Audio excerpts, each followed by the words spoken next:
All right, ladies, 3 o'clock. Good afternoon. I'm Debbie Mrazek, and I'm the president of the sales company.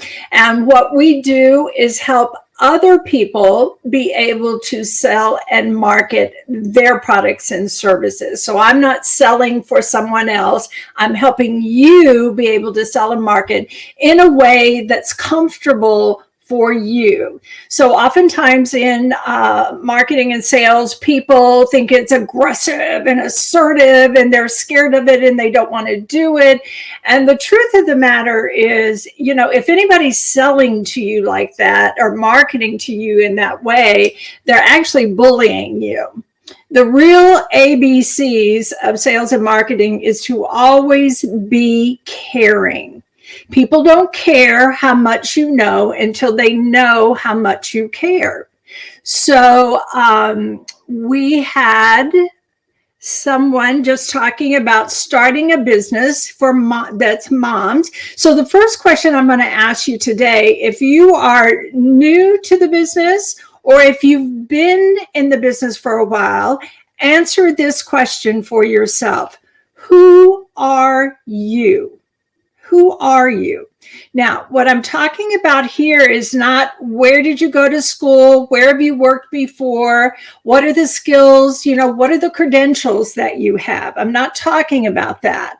I'm talking about you, your business, your product. What are the results of somebody using your product, your service, anything? What are those results?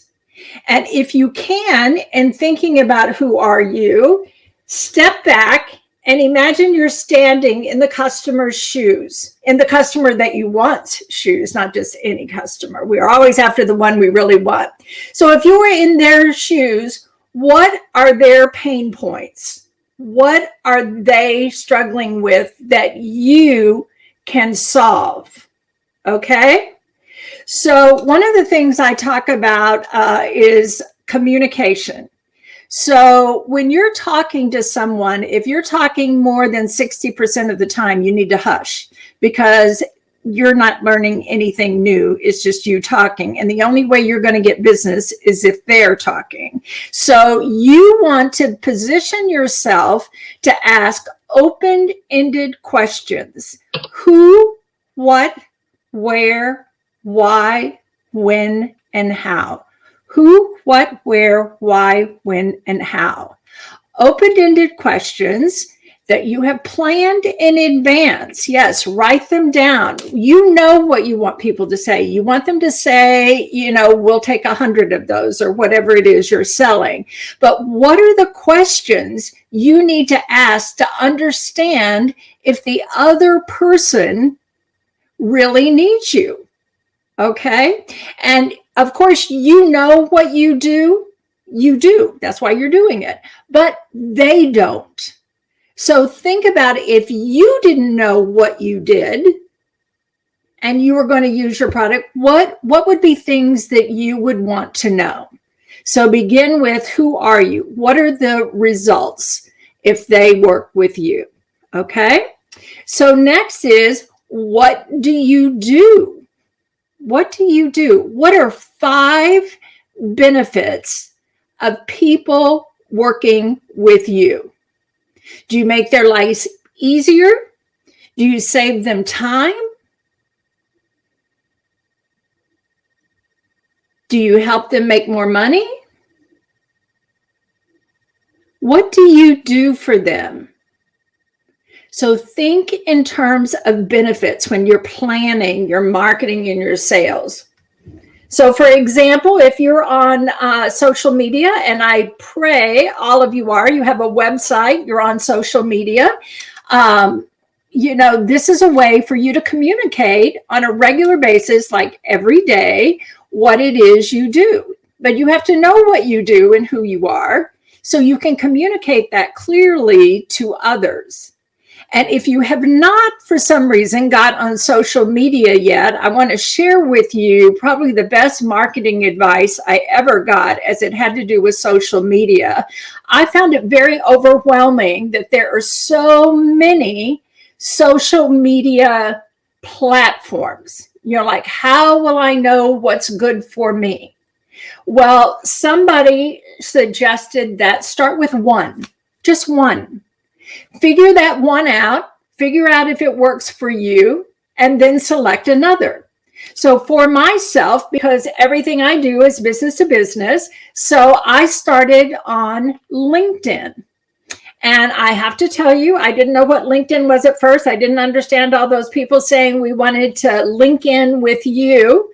And I actually attended a LinkedIn class, and the person who was leading the class happened to be somebody I know. And she said that there was an early adopter on this call. And I'm thinking, oh my gosh, imagine what all they've seen. Well, it turned out, laughingly, the early adopter was me. I couldn't believe it. I was number 106,437 on LinkedIn. So that made me an early adopter. But even though I may have been on there and joined in 2004, I really didn't know how it worked. So I learned how it worked, and it did work very well for my business. But then the next social media one I tried was Facebook. And it took me a while, again, to figure out, that it was okay if you talked about personal things and business things. People were interested in you and who you are, as far as you, too, not just who you are, your results. But I struggled with how much personal to put on there. And one day, happy as I could be, my granddaughter was born, my first grandchild. And I posted a picture of my husband and me, my son, and this beautiful child. And I had thousands of people respond to it. And I thought, well, if I wanted the answer to if people are okay with personal things, I think they are. So not everything is acceptable, but, within reason, granddaughters work. So the next I went to Twitter, and now we're on Instagram. And so those are the only 4 that we're doing. So think about, research each one of them and see what makes sense for you. For example, if you have a lifestyle business, a product or service that goes with that, definitely Instagram. If you haven't done any social media, then start on Instagram. But, if you're business to business like me, it might be better to start on LinkedIn. If you're trying to create a community, Instagram, of course, you can create a community there, but Facebook is also terrific for community. And then Twitter is probably the one I use the least, but is also effective. I use it a lot when I'm doing conferences, like I'm going to a conference and I'm looking at people who are going to attend. A lot of the conferences, post on Twitter, and so I do that too. So be sure you're on social media. Be sure you know what you do, what are 5 benefits of working with you, and that you're communicating that with your audience. And then think about, who do you do it for? Now, what I want you to do here is to think about, who is your ideal client? Who would be perfect for you? It doesn't matter who they are. If it's a big name, little name, doesn't matter. But do you know who is the perfect client for you? What kind of revenue do they need to be making? What industry are they in? Are they a small company or a large company? And if they're a small company, do you think a small company is 5 people or 500 people? And a large company, do you think that's 500 people or 50,000 people? You need to be very specific about your ideal client. And like I said, don't worry about who it is. This is where, I know this just sounds ridiculous, but if there is somebody that you want, let's say, if most of you are in Dallas, let's say Southwest Airlines, we all love Southwest. And so if you said, my ideal client is Southwest Airlines, and you're thinking, but I'm a one-person company, I probably couldn't do business there, they wouldn't hire me. Don't do that. Because what you need is somebody who knows somebody at Southwest Airlines. to introduce you. They may not be the person that buys your product or service, but they can introduce you to the person who does buy or sell it. And their introduction might be even more powerful for you because they really know you and they know them. So dream big. Who do you want? Be specific and ask everyone. So think about, I teach something I call the rule of 250, and this is so incredibly important in your marketing and in your sales. So the rule of 250 is each and every one of us know at least 250 people. And I trust most of us on this call probably know a whole lot more than 250 people. Okay? So think about family. Who's in your family? Friends, prior coworkers, people you volunteer with, who did you play sports with, who are you in the PTA with, who are your neighbors, all those kind of things. Write them down. Who all do you know? Well, the deal about the rule of 250 is not only do I know 250 and you know 250, but everybody on your list and everybody on my list knows 250 people. So think about that exponentially, how many thousands of people that is. So if you identify specifically who your ideal client is, and better yet, if you can name them, but if you can't name them, then be sure you know their revenue size, their industry, you know, what it is exactly that you want, so you can communicate that with other people. I'd like to share my favorite example of this always. So if there is somebody on this call who knows me, you're probably grinning right now and know which story it is. But I have a client, or a gentleman that was my client for 4 years. Ladies, he was lovely. You would have been very comfortable if he's seated next to you at a chamber luncheon, you know, would talk to people, could talk about his business, you know, well-mannered, you know, everything. This was just a great guy. But like many people in North Texas, he wasn't from here. So when it came time for the holidays, he had to go to grandma's house. Well, every year, I'm not exaggerating, every year he would complain about this. I mean, you would think those people were wolves. This man was too fantastic to have been raised by wolves, I promise you. So the 4th year, I was talking to him just before Thanksgiving. He was saying he was going. He was complaining bitterly again. And I said, you know what? I am so sick of hearing you talk bad about them. And furthermore, your grandma's not going to live forever. So why don't you go there and treat them like strangers at a Chamber of Commerce event? I said, I have watched you in public at different events. You have no problem extending your hand saying, hello, how are you? What do you do? This is what I do. And he just goes, Mrazek, you make me nuts. And I'm like, well, you make me nuts. And I really can't believe those people are so bad. I don't think anything about it again. But the Monday after Thanksgiving, I have a voicemail. And I don't mean a voicemail of somebody talking loud. I mean a voicemail, someone screaming like I couldn't figure out who it was. And then I got an inflection. I thought, oh my God. And what the voicemail said is, Mrazek, I hate your guts. Call me. Well, you know what? When somebody leaves you a message screaming like that, I assume you are not going to be my client anymore. But I'm just ornery enough that I'm going to call you and ask you what's up. So I call him. He doesn't say hello or anything. He said, Debbie, what is the #1 company I have been trying to get into for 4 years? I said, General Electric. He said, well, guess who my uncle is? I said, I haven't a clue. He said, my uncle is the president of a division of General Electric. I said, and how long has he been your uncle? 45 years. You know what? His uncle was thrilled to help him get into General Electric. And here he'd been for 4 years, and he had not worked his network. He did not know his rule of 250. So you need to know who you know and don't judge people. Like he was judging his entire family, couldn't know anything or anybody. And it wasn't true. I even tell a story of my sweet little mom. She's gone now. But when I published my first book, I sent it to her FedEx overnight. I expected her to call me at 10 a.m. the next morning, telling me it's wonderful. I don't hear from her. So an hour or two goes by, I finally call her, and she says, we have a problem. I said, well, what is the problem?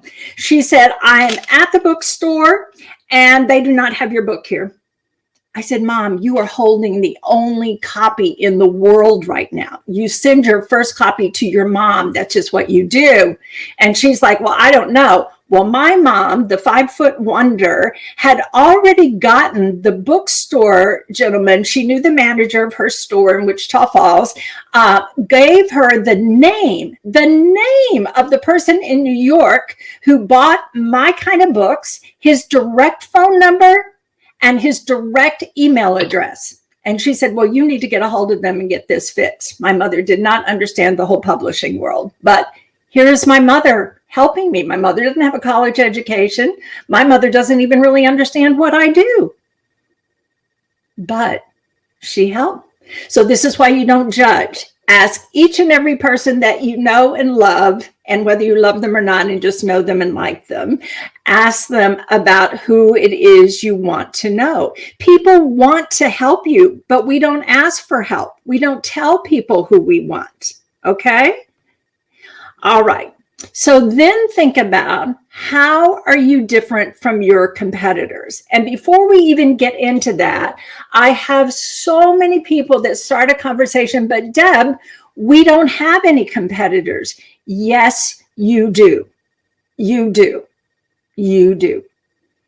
So stop and think about it. It may not be somebody that's a direct competitor.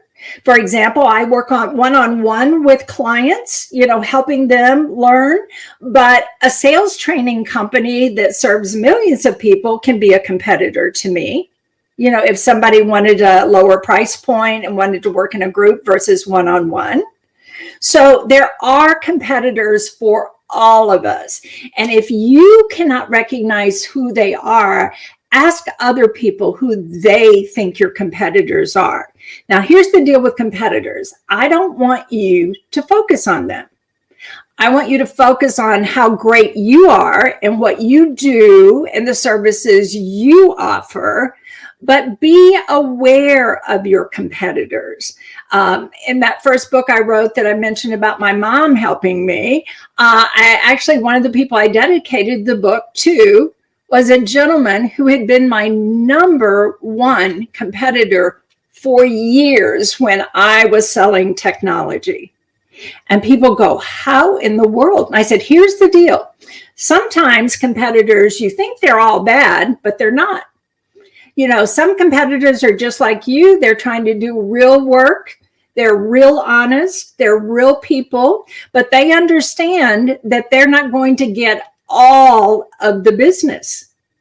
So when you know your competitors, and then when you come up to a situation that maybe you can't deliver enough of them, and you reach out to them and say, here's an opportunity. This is what's going on. This is what I think the pricing is.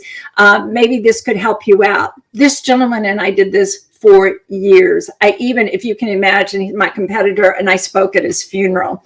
So competitors can be great, but I don't want you to focus on the negative of the competitors. And also, we never in marketing, never, ever do we talk bad about other people. Never. Okay? It does not serve you, and it makes you look bad, because if they hear you talking bad about them, well, what are you saying about, me as a customer, when I don't hear you? Okay.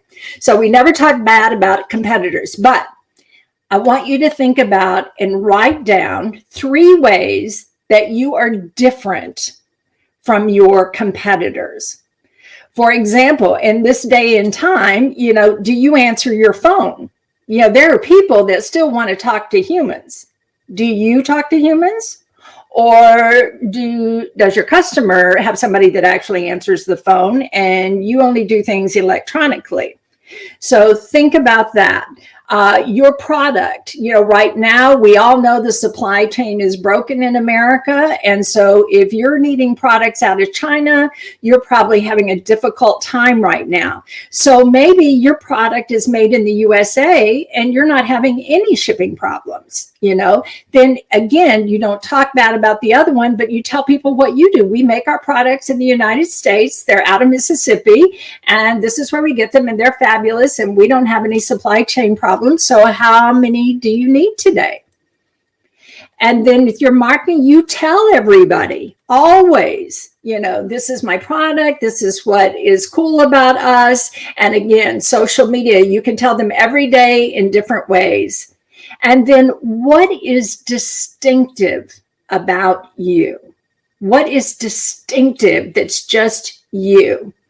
So for example, for me, when I started my coaching business, I have now my consulting business, I only worked with technology companies because I had grown up working for Texas Instruments, and I thought that was all that I could do was technology.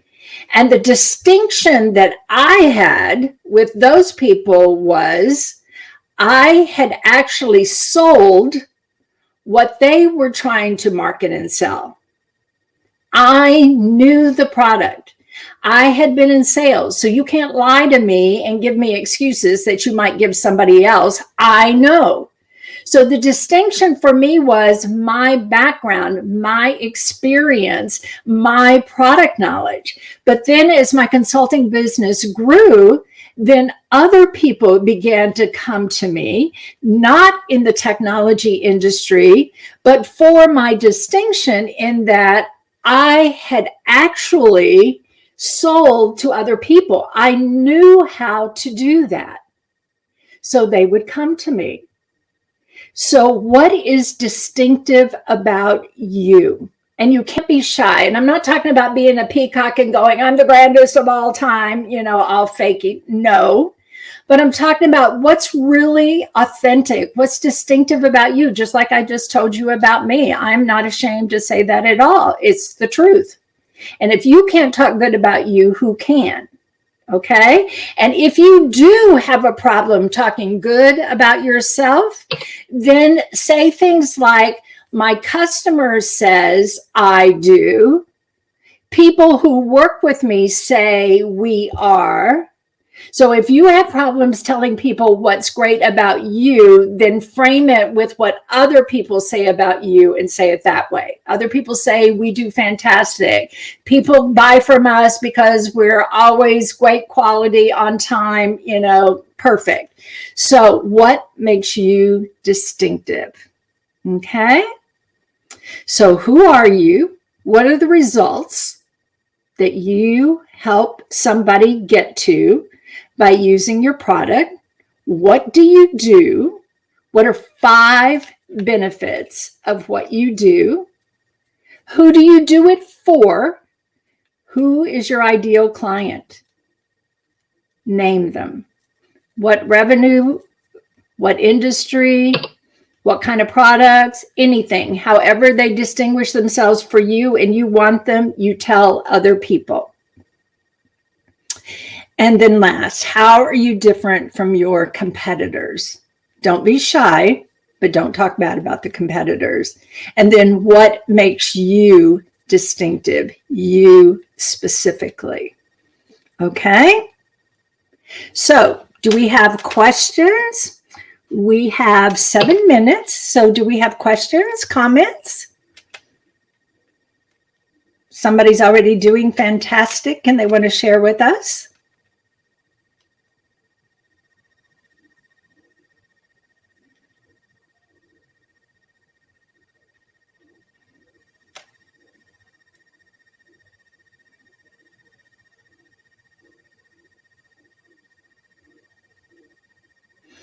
Well, we don't seem to have any. This is such a weird situation. I'm sure all of you are like me. We're used to Zoom and seeing everybody, and now we don't see you, and and then we have to count on people to chat. So let me tell you one of the other things for entrepreneurs in doing marketing and sales is people say, I don't have enough money. I don't have a budget. Let me tell you something. You can have $0 if you know who it is you want and you have 250 people get on the phone, get on your email, start asking people. That does not cost you a dime. It costs you your time, but it does not cost you a dime, not a dime. So pick up the phone, call people tell them what you're looking for, who you're looking for, and ask them who they know and if they would introduce you. Another important thing is to know how many customers you need to have, or clients, whatever you call them, customers, clients, it doesn't matter, but how many do you need to have? One of the things I see with entrepreneurs is they say, we don't have enough business. Well, what is enough business? I don't know, but we don't have enough business.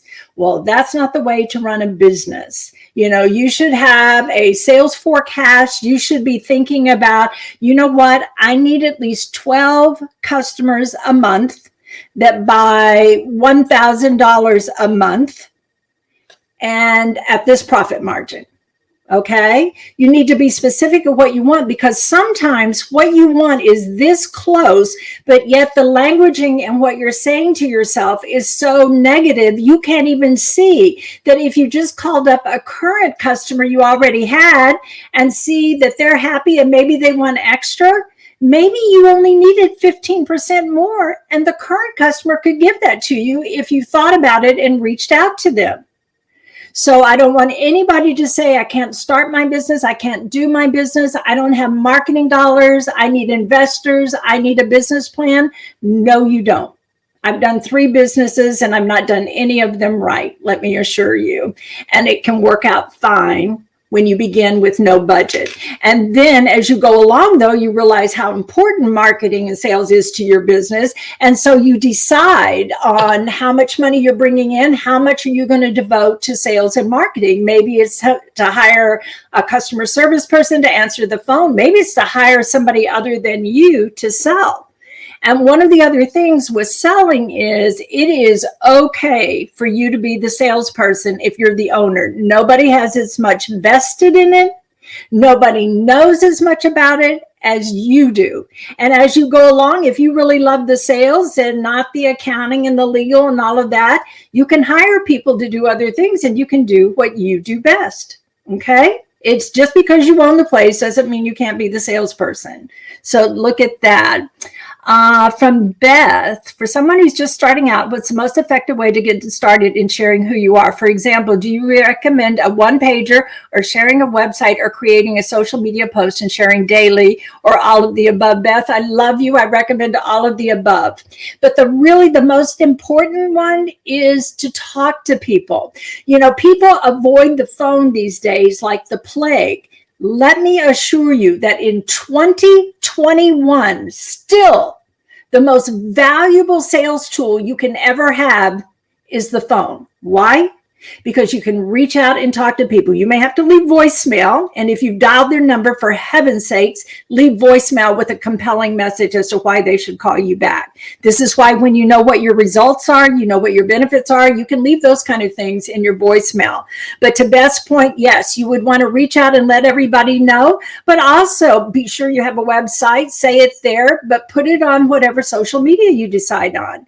You look at other people's social media every day and they're telling you what they do, what results they get. They're showing you pictures, they're showing you videos. And if any of you have something that you can show, like for example, for me, I cannot show you people's income statements to tell you how I help them grow their business. They're just not going to let me do that. But some of you have products and services that you can see. If you have those, be sure you're showing them to people. A picture is always worth 1,000 words. Beth, thank you so much for that question. Anybody else?